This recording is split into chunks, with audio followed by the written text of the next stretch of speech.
Hello, bachcho, let's say a given question. The question says a small square loop of side A and 1 ton is placed inside a large square loop of side B and 1 ton. B is much greater than A. The two loops are coplanar with the center coinciding. If a center I is placed in the square loop of side B, then the coefficient of mutual inductance between the two loops is option A mu naught by 4 pi 8 root 2 A square by B, option B given a mu naught by 4 pi 8 root 2 by A, option C mu naught by 4 pi 8 root 2 B square by A, option D mu naught by 4 pi 8 root 2 by B. So for this question जो की concept यहाँ पे we can use is the concept of phenomena of mutual inductance या फिर mutual induction बोल देते हैं. Mutual induction basically क्या होता है, अगर हमारे पास दो कॉइल रखी हुई हैं, ठीक है, एंड अगर हम करंट एक कॉइल के अंदर चेंज करें जिसको हम प्राइमरी कॉइल बोल सकते हैं, so the EMF will be induce in the secondary coil. So that is what the phenomena of mutual induction we call as. अब इसको डिनोट करते हैं हम एम से. सो यहाँ पे हम देख सकते हैं flux associated with the secondary coil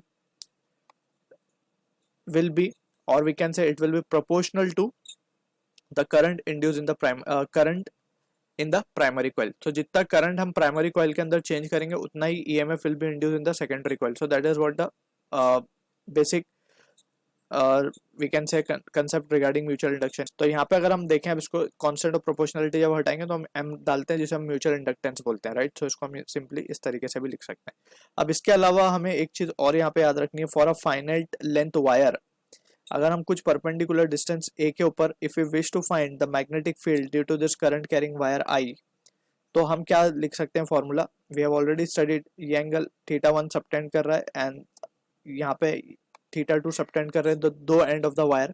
तो यहाँ पे फॉर्मूला आएगा magnetic field at point B, it is P, it is given by the formula mu not I upon 4 pi A, where a is the perpendicular distance of wire from point P, right, into sin theta 1 plus sine theta 2. तो ये direct result हम यहाँ पे use करेंगे.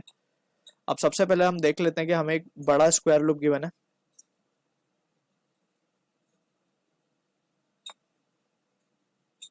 Side B है इसकी और एक छोटा इसके अंदर स्क्वायर लूप गिवन है. इसकी साइड है ए. करंट हमने फ्लो किया है बाहर वाले के अंदर, बोला गया इफ करंट आई इस पास साइड बी वाले में, तो हमें पता लगाना कोएफिशिएंट ऑफ म्यूचुअल इंडक्टेंस. तो अगर हम इस कॉइल को बाहर वाले को 1 मान ले और अंदर वाले को 2 मान ले, ठीक है, तो हम लिख सकते हैं कि जो इंड्यूस ईएमएफ की वैल्यू होगी, और इंड्यूस ईएमएफ की वैल्यू ड्यू टू, या फिर सिंपली हम इसको इस तरीके से लिख सकते हैं mutual inductance of 1 due to 2 will be equals to mutual inductance of 2 due to 1. तो हम चाहे करंट बाहर वाले में चेंज करके अंदर वाले में इंड्यूस ईएमएफ की वैल्यू की वजह से जो म्यूचुअल इंडक्टेंस आएगा उसको लिखें, या फिर अंदर वाले में करंट चेंज करके बाहर वाले में म्यूचुअल इंडक्टेंस की वैल्यू लिखें, तो दोनों की वैल्यू सेम ही होगी basically, right. So that is what the meaning is over here. अब यहाँ पे अगर हम देखें ध्यान से, इस पॉइंट को ए को यहाँ लिख लेते हैं. सबसे पहले अब हम क्या कर रहे हैं, बाहर वाले की वजह से जो मैग्नेटिक फील्ड है इनसाइड वो हम चेक करेंगे सेंटर पे. तो यहाँ पे अगर हम देखें तो इस तरीके से वी विल ड्रॉ कुछ कंस्ट्रक्शन कर रहे हैं यहाँ पे हम. ये हो गया इसका परपेंडिकुलर डिस्टेंस, राइट. इसको हम मान रहे हैं यहाँ पे ए. अगर हम अब ध्यान से देखें तो इस पॉइंट पे एक वायर की वजह से पहले हम मैग्नेटिक फील्ड कैलकुलेट कर लेंगे, फिर उसको 4 से मल्टीप्लाई कर लेंगे तो टोटल लूप की वजह से मैग्नेटिक फील्ड आ जाएगी.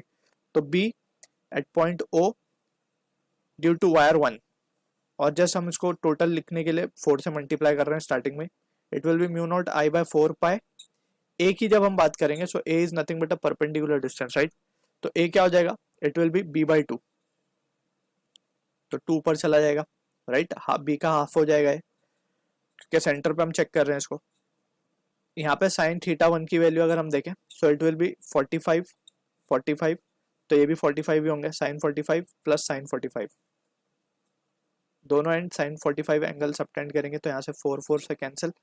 तो ये बच रहा है mu not I 2 mu not I upon pi B, और यहाँ पे ये आ रहा है 1 by root 2 plus 1 by root 2 2 by root 2, and 2 by root 2 will be nothing but root 2 only. So ये वैल्यू हमें मिल गई मैग्नेटिक फील्ड की, टोटल मैग्नेटिक फील्ड हमें मिल गया एट पॉइंट या फिर सेंटर पे, ठीक है. अब क्योंकि हमें गिवन है बी बहुत बड़ा है ए से, तो बी की वजह से जो मैग्नेटिक फील्ड आएगी ऑलमोस्ट वी कैन से कि वो एरिया के अंदर स्प्रेड आउट कंसिडर की जा सकती है, बिकॉज ए बहुत ही छोटा है, ठीक है ना. तो इसको ऑलमोस्ट हम सेंटर पे समझ सकते हैं compare to the bigger loop. अब यहाँ पे हमें मैग्नेटिक फील्ड की वैल्यू मिल गई. Now we can calculate the value of flux. तो फ्लक्स क्या हो जाएगा, flux associated with 2 will be equal to magnetic flux actually होता है क्या, पहले तो हम फ्लक्स की वैल्यू लिख लेते हैं. टोटल फ्लक्स जो होता है वो थ्रू द स्मॉलर लूप, इसको हम लिखेंगे बी इंटू ए से, that is B naught into A. अब बी नॉट हमने कैलकुलेट कर लिया है, that is 2√2 mu not I divided by pi B. Area की बात करेंगे स्मॉलर लूप की, तो it will be pi, sorry not pi, it will be A square, right. So ये मिल गई हमें वैल्यू फ्लक्स की, टोटल फ्लक्स. अब हमें पता है कि जो फ्लक्स है basically total flux, it is equal to M times, simply हम एम बोल रहे हैं इसको, so M into I, and precisely यहाँ पे आई जो होगा वो प्राइमरी लूप में जो करंट होगा जो कि हमारे लिए 1 है, दैट इज कैपिटल आई. सो ये हो जाएगा. अब इन दोनों को अगर हम कंपेयर करें, so on comparing we can clearly see जो एम की वैल्यू, इन दोनों को कंपेयर करने पे हम एम की वैल्यू चेक कर सकते हैं.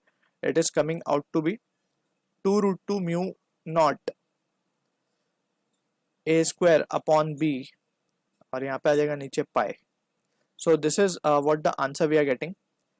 अब 2√2 को हम क्या लिख सकते हैं बेसिकली, और एल्स हम देख सकते हैं कि ऑप्शन में हमें 8 गिवन है बेसिकली, तो 8 के लिए हम क्या कर सकते हैं, ऊपर 4 और नीचे 4 मल्टीप्लाई कर देते हैं, तो ये बन जाएगा 8 और ये बन जाएगा नीचे 4 पाई.